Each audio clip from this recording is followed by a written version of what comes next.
Good evening. How's it going? My name is Katie Dill, and we are Katie Dill Turbo 5000. So thank you so much for having us, WVUD, the great and legendary WVUD, with a long and storied history. We're going to be playing some of my original songs. Which one's first? Longer Into the Dark? Even though we were sound checking a different one? We were doing Longer. Yeah, I like that one though. Okay. Let's do Longer Into the Dark first. Just gotta wait for my amp to warm up.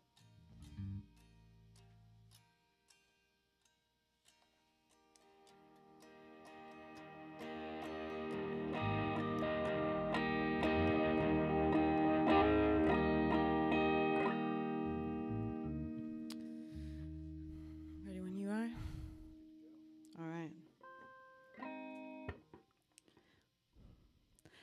Let me follow my heart a little longer into the dark. It's simple. I'd wander here forever and wait for the light that shines from you.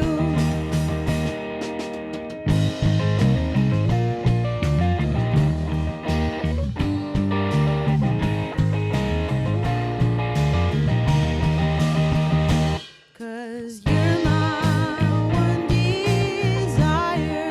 I want to dance in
right, thank you guys. That concludes our first little number, which was called Longer Into the Dark. Oh, thanks. Yeah, thanks, guys. Let us know if that sounded okay. If it sounded good, don't say anything, I guess. If it sounded crazy, come running in and be like, dude, stop. Just wait. Yeah. Do it over. I guess we'll just move on to the second song that we have prepared, which I believe was going to be Love or Safe. Okay. Once again, we are Katie Dill Turbo 5000. My name is Katie Dill, and these are some songs that I wrote, and these lovely gentlemen are here helping me. We got Steve Payne on the drums. Yep, we got Rick Carver on the bass. And my name is Katie Dill, like a pickle. Thank you guys for listening. Next song. This song is called Love or Safe.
Thanks, guys. All right, that was our second little ditty called Love Her Safe.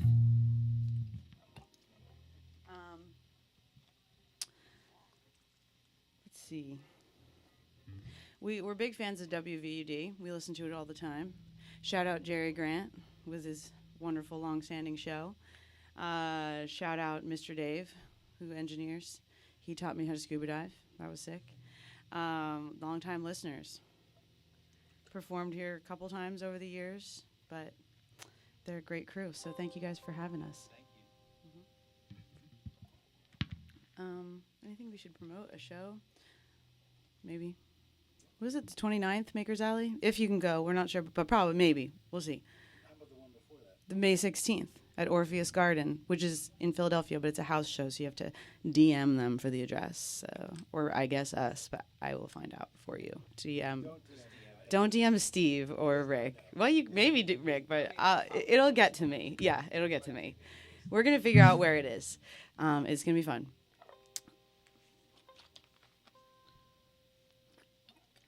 Okay, then. Happy Enough? Okay, this next song is called Happy Enough.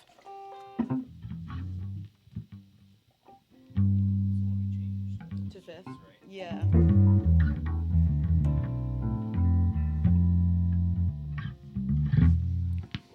Good. All right.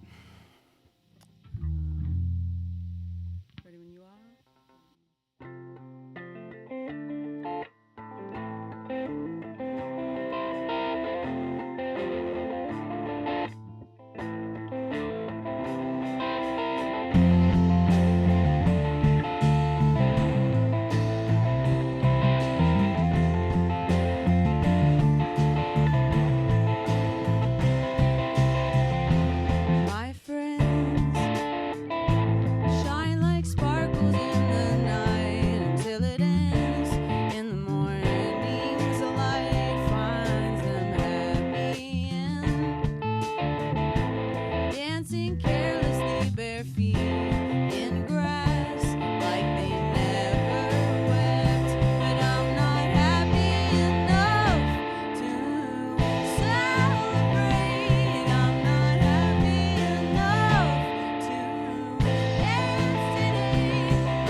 Thanks, guys. Woohoo! Yay. Okay, good. Sounds like it sounded okay. Oh. So I guess we have two more, if that's cool. Right? Because we're going to do 5, I guess. So, once again, for all you guys tuning in, this is WVUD. My name is Katie Dill, like a pickle, and we are Katie Dill Turbo 5000. These are original songs. That was called Happy Enough. This next song is called Love You Till I'm Dying. Love You Till I'm Dying.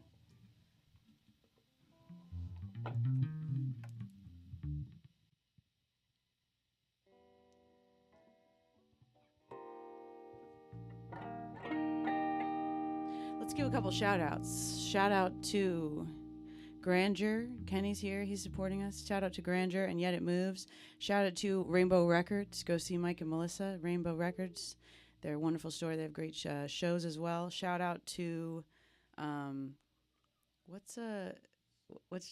Smalls Music Shop. Shout out to Smalls and the Co Show.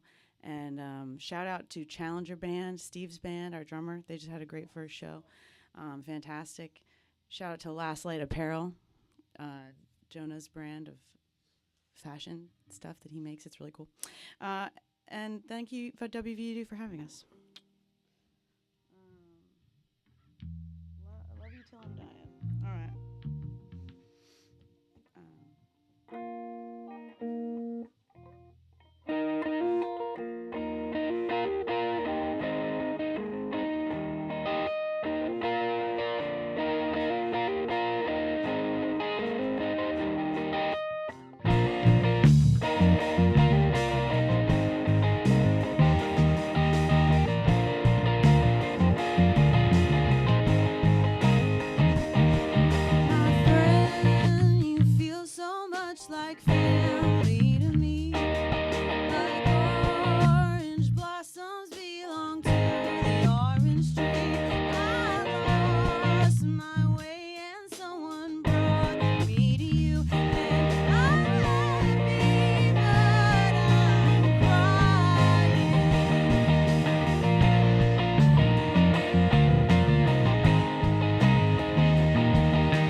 Thanks, guys.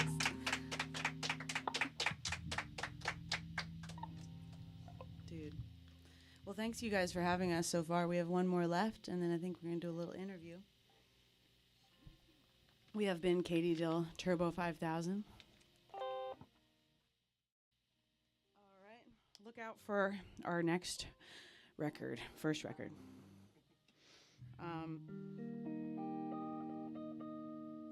But yeah, we're all in other bands, kind of. I mean, you got Challenger Band over here with Steve, the Thunderbird Family for Rick, and then I'm in Mean Lady, and there's a ton of my music online. So just Google us. But we got a record coming out at some point, so that'll be fun. Thank you guys for having us. This one's called Red Flowers. I got this. I wrote this song. I got this.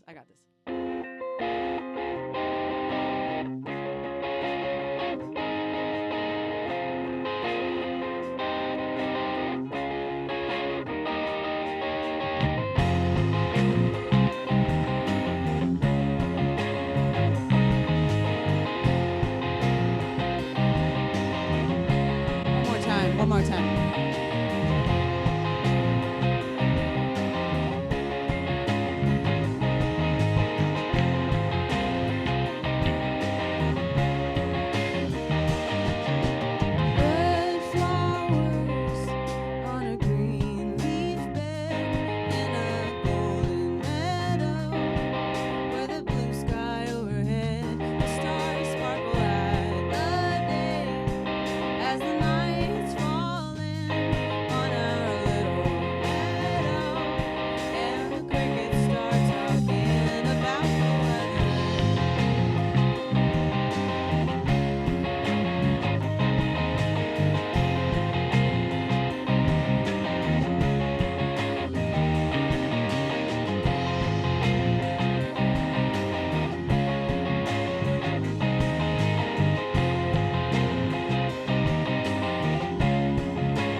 All right, thanks, guys. Well, stick around for this great interview. Thank you guys again for having us, WVUD. We've been Katie Dill Turbo 5000. Thank you. How's it going, everybody? I'm here with Katie, Rick, and Steve of Katie Dill Turbo 5000. It's a pleasure to have you guys down here today. How are you guys doing? Doing well. Thank you, Freeze. Yeah, doing very well. Thank you, Mr. Freeze. Also, well. Well, you guys just put on a great performance for us. We were all very big fans. Now, we just wanted to know, out of the songs that you have played, what is your favorite to play live at a venue? Wow. Let me ask the guys first, because they might have an answer that's not the same as me. I'm into Happy Enough. Happy enough? I like Lover Safe. Lover Safe. I'll agree with those guys. I think that sounds great. I'm glad they have it. I don't know what my favorite one to play is right now of all those. I feel like I it's liked Red shifting. Flowers. You liked I liked Red Flowers. Yeah, that was a good one. That's my least favorite one to play right now because really? it's the oldest and I've just played it a lot. You know what I mean? Yeah. So maybe Longer Into the Dark. That might be my favorite one to play right now. Now, the songs that you performed for us, can you talk a little bit about sort of your influences and your style, sort of your genre? What do you guys think our genre is? Like, that's a really good question. I like to envision early 90s, mid 90s, like Blues Traveler, Blind Melon type of stuff when I think at least my bass lines. But, yeah. I like that. That was Rick. What do you think, Steve?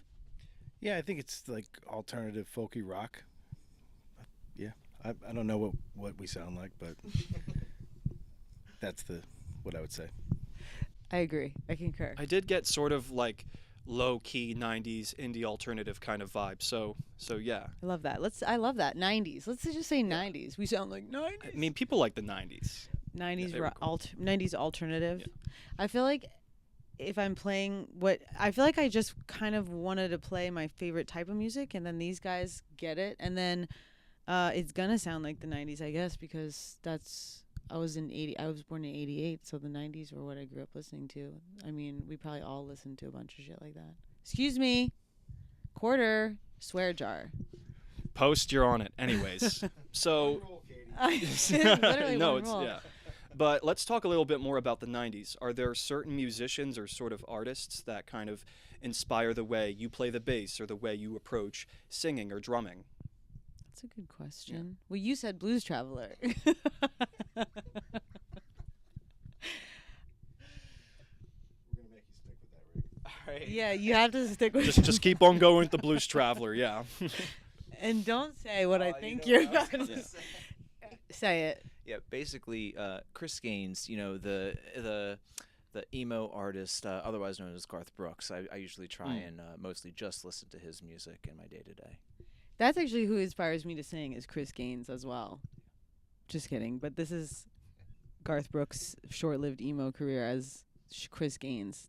Basically our band's biggest influence. But all jokes aside, I don't think any of us have ever listened to Chris Gaines. He doesn't even have his music online. I think they took that down. They wiped it from the internet. I hate it when they do that. I hate it when they do that. Right. No, I don't know.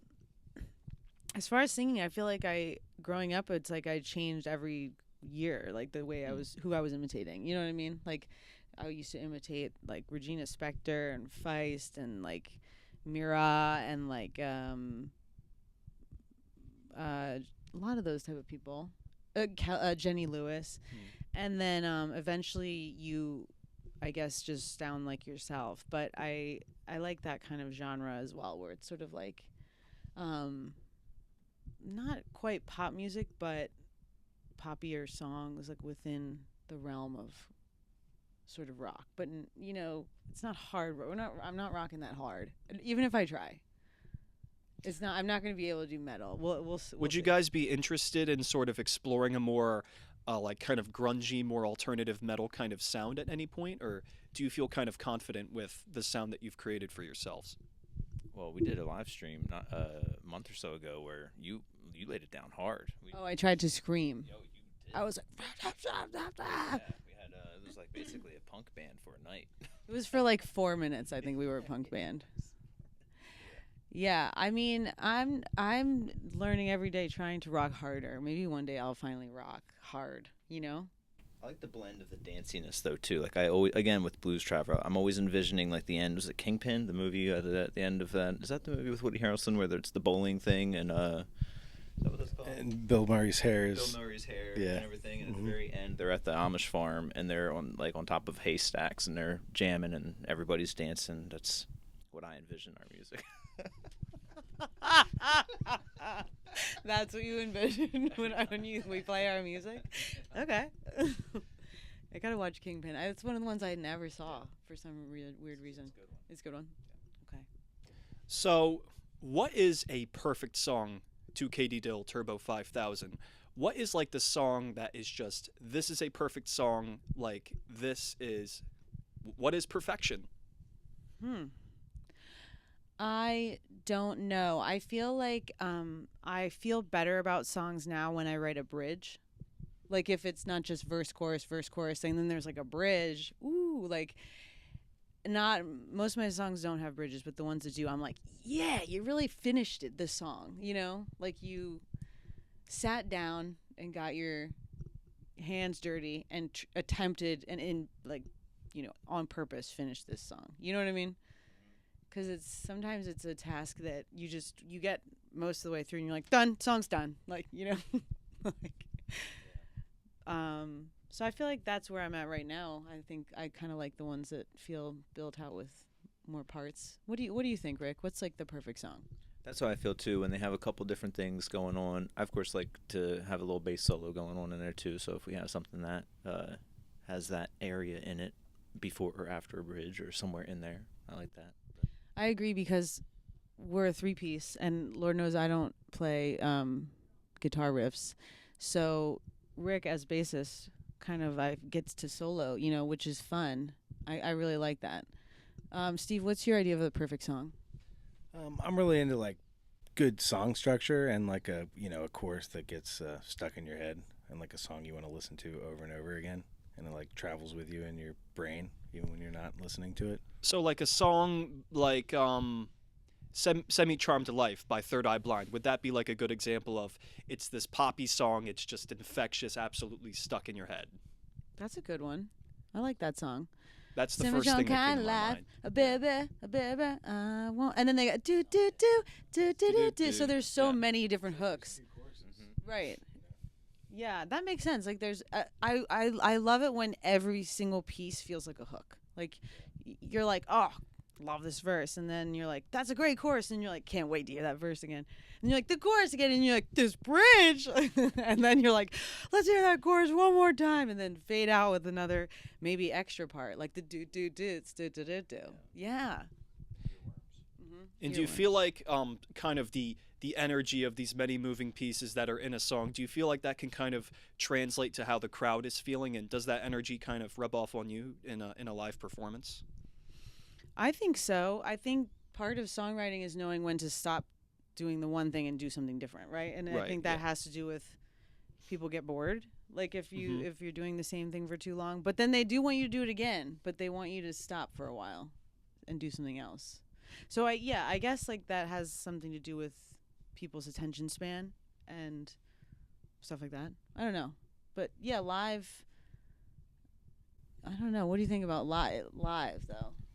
I mean, it's really fun. It's hard to say because, I mean, Katie's one of my favorite songwriters in general. She's got so many songs, and we've been working together since high school times, pretty much, almost 20 years in different, ways.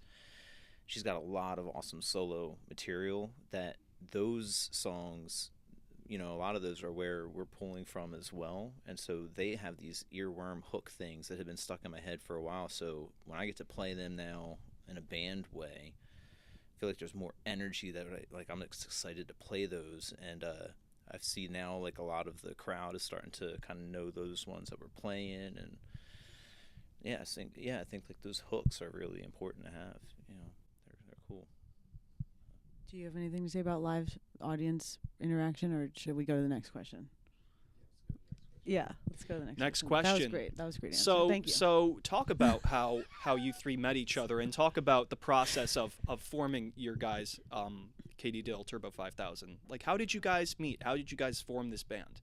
Well, yeah, Rick and I have known each other since high school. We've played music, with friends and just on and off, just jamming always. And Rick was in a great band called Thunderbird Family back in the day, which they were one of my influences growing up. We were like the kids who are a little bit older and they're in this cool band. You're like, dang, this is awesome, And then Steve and I met in more recent years. Steve's like part of the fam. You were friends with all my cousins for a long time, but then also he dates my cousin's best friend. So Steve's in the fam. Do you agree? I'm in the fam, yes. But The reason I play the drums in the band is because Katie was at my New Year's party, and we were jamming at like 4 a.m, and then she thought I could play the drums, which I am practicing to get better. So, but at that time, it was just a fun little hobby for exercise on my like 15-minute breaks from work, just playing along to songs I like. So I've been practicing to get better, and it is fun. Dude, that cracks me up because I was just like, Steve's a great drummer. He's the best drummer. And then, I had no idea you didn't play drums all the time. Like, they're both instrumentalists. So Steve's a great everything, great guitar player, great songwriter. So are drums your favorite instrument to play, or is it the guitar? I prefer to play the guitar, but drums are really fun, and I'm kind of leaning into it and kind of making it my own thing. Right. You know. But yeah, guitar is I really like melody, things like that. So I feel like I can express myself better on a guitar. But drums are getting a little easier for me to do that, feeling a little bit more natural as time goes on. You're like my favorite drummer, Steve. So this is hilarious because Steve's the best. So we formed because a friend of ours, Mike Z, was he was helping to put on a festival called Weedstock. It was last September, and he was like, I want you to form a band because I don't really want solo acts at this festival, but I want you to play. And I was like, okay, Mike. And then I was like, Steve, Rick, do you guys want to be in a band and for the show? And we started practicing, and then like a few days before the show, I was like, Mike, how long of a set do you want us to play? Or it wasn't a few days before, but at some point we had a few practices, and I was like, oh, by the way, how long's our set? And he was like, 90 minutes. Just super long. We had 19 songs for the first. We practiced 19 songs for our first show because he was like 90 minutes. I was like, 90 minutes? Surely you guys wanted to perform more after the 19 songs. Surely just one more, make it an even 20, you know? The crowd would have gone nuts. Yeah. The crowd was like, we're good. And but so that was kind of funny first show because I feel like it's like those runners who practice on a mountain, you know, because then they want to run a mile in a regular area and they can breathe better. So since then, all of our sets have seemed like really doable. Yeah, like a breeze. Yeah.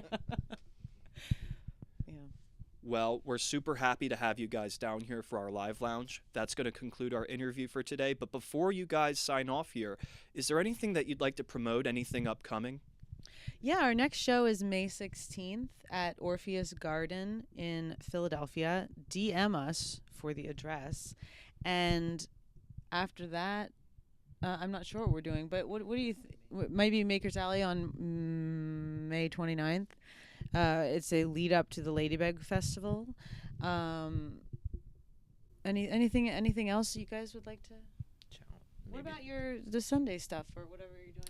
Oh yeah, if anybody wants a good time, I work with a band called It's All Good, and they do original music, cover music all in the area. But on Sundays up at Trolley Tap House, it's live band karaoke, which is a wild time. You can sing with a full world-class band behind you, and that's an awesome stuff every single Sunday.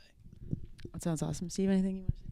Yeah, I'll promote the record label that I work for called Heading East Records.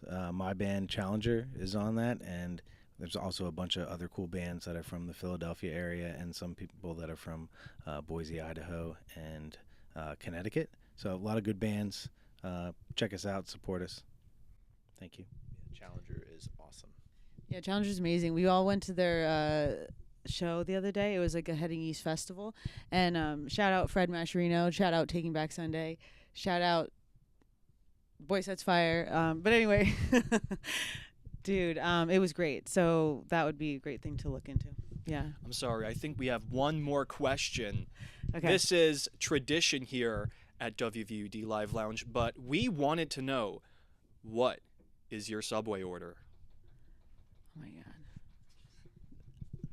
Mine's boring. You guys go first. I do the vegetarian thing, so it would have to be some type of like lettuce and pickles and cheese or something. I don't know. Like, I haven't been to Subway in a little Subway while. is like, but- it's funny because we ask these questions to everybody that comes in here, and they're like, we don't go to Subway. It's great. Yeah. It's been a Yeah. while. I'd rather have no sandwich than a Subway sandwich. Yeah. To be honest, especially in this area where you can go to great places like Casapula's is my favorite. So, yeah. I haven't had Subway in a long time. So my Subway order would be no Subway order. That seems like the most appropriate response to this question ever. My Subway order is no Subway. It's perfect. It's perfect. Capriati's, Casapula's v. Capriati's right here. Yeah. I like the Bobby sandwich at Capriati's. That's a good pick. So good. It's a good pick. Yeah. You All can right. have vegetarian meat, I think, at I think they do have the vegetarian Bobby. Yeah. So. Yeah. Did you say, what did you say? Furky. Furky. Oh, tofurkey. Mm-hmm. A little bit of the furk. I love that so much. That is definitely going into my everyday vernacular. The furk? I love it. You have just created a nightmare for like everybody here because I will not stop saying that now. This is amazing. Yeah. Hell yeah. What? Oh, excuse me. What the frick? Anyway. Yeah. No. It's bad. Like you have just started something. Yeah. Well, I'd like to thank Katie, Rick, and Steve for coming down here today. Make sure to check out Challenger. Make sure to check out all of Katie Dill Turbo 5000 events. This is Mr. Freeze signing off. Thank you.